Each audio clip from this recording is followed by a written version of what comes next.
Kamusta guys? Today's video ay mag-unbox tayo at review nitong Nubia B70 Max smartphone. Tingnan natin kung sulit ba itong Nubia na brand bilang phone natin ngayon 2025. Umpisa na natin.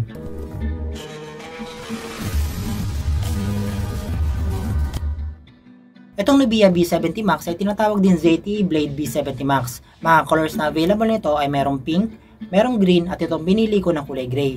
Sa memory capacity naman as of today, meron siyang 6128. Pero palagay ko magkakaroon pa yan ng ibang memory capacity.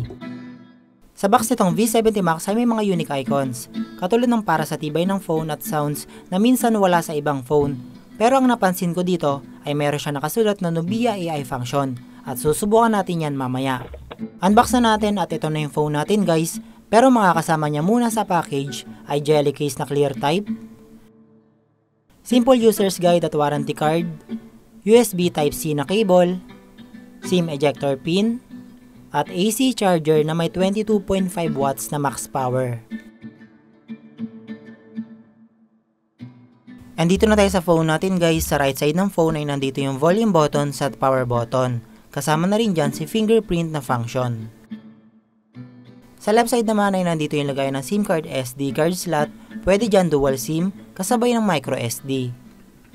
Sa taas ay walang mga ports or button at sa baba naman ay nandito yung speaker niya, Type-C port, microphone at yung 3.5mm jack. And dito naman tayo sa likod at meron siyang 50 megapixel main camera at yung flashlight ng phone. Medyo malaki yung camera area space itong V70 Max, mga 1/3 ng phone at makinis ang back panel niya sa gray color na parang purple na kumikinang kapag tinitingnan sa different angle. And plastic material yung back panel nitong V70 Max natin.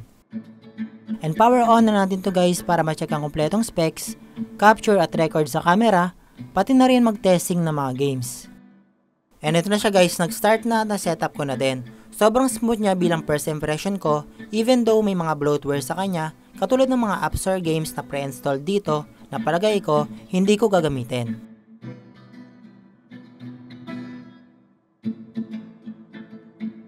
Sa specs naman tayo guys at meron nakasulat dito na T7200 at octa-core siya na may 1.6 GHz speed. Sa RAM ay 6GB plus 6GB at meron siyang 128GB na storage ROM. 6.9 ang sukat nito guys at meron siyang HD plus na screen display. MyOS ang operating system based on Android 15. Latest na yan guys at malinis na OS na rin siya para sa akin dahil yung mga bloatware nito or pre-installed apps or games ay pwede natin matanggal para makasave ng space.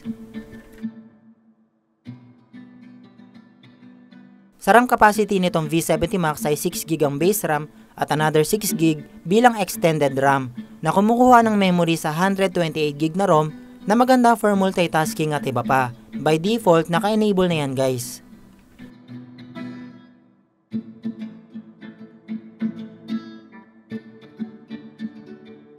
Ito naman guys, yung mga features na built-in sa Nubia V70 Max. At ang nagustuhan ko dito ay yung Live Island na nagdi-display ng useful info na may animation sa taas banda ng front camera katulad ng battery charging, stopwatch at iba pa.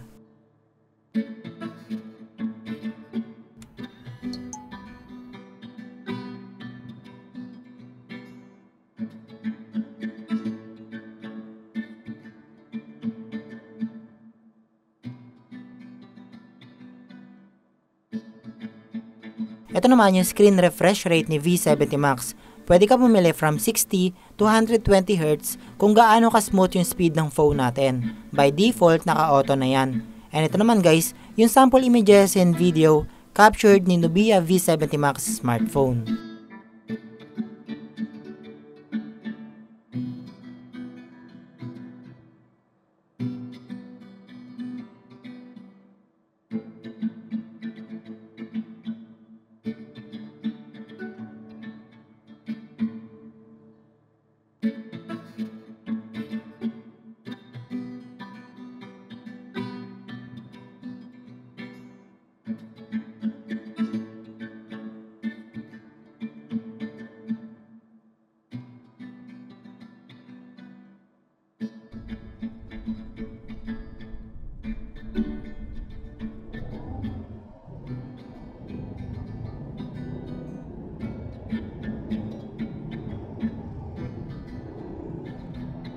Pagkatapos natin mag-capture ng image pero hindi tayo satisfied sa nakuha natin na picture, ay pwede natin i-retake yan or gumamit tayo ng Nubia AI function.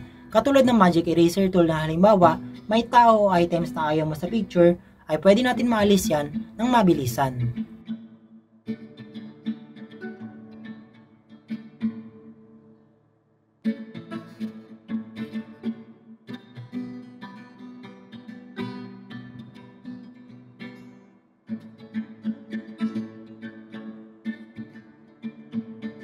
Meron din built-in sa SmartCast itong Nubia B70 Max. Yung SmartCast Studio ay program sa Red Magic website at pwede natin magamit yan either para sa watch party or streaming purposes. Enable mo lang yung SmartCast sa setting at i-download yung studio, tapos i-scan yung QR or via USB. At configure mo na din yung setting na gusto mo sa studio at kung ano yung display ng phone mo, ayun din yung nasa screen ng computer mo.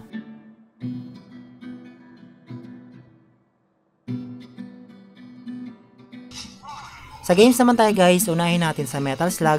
Sobrang smooth niya at madali mag-aim kahit naka-manual, kaya pwede na to si Nubia V70 Max sa mga 2D games katulad nito.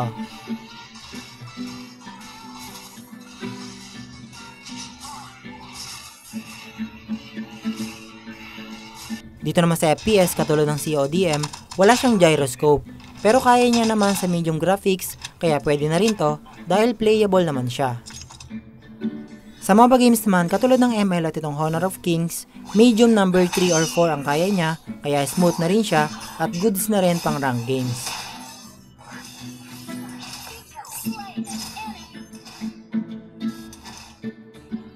Sa RPG naman tayo guys at itong Diablo Immortal, kaya niya from low to medium settings, pero mas stable sa low graphics dahil tataas yung device load kapag nag-medium tayo.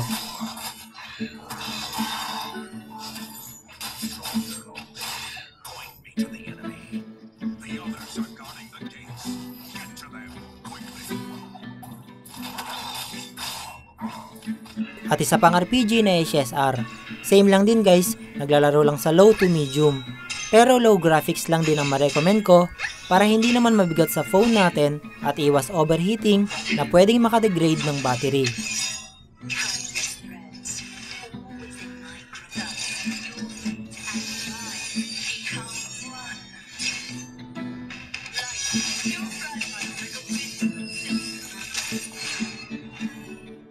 And panghuli, ito naman yung Antutu benchmark results ng ating Nubia B70 Max smartphone.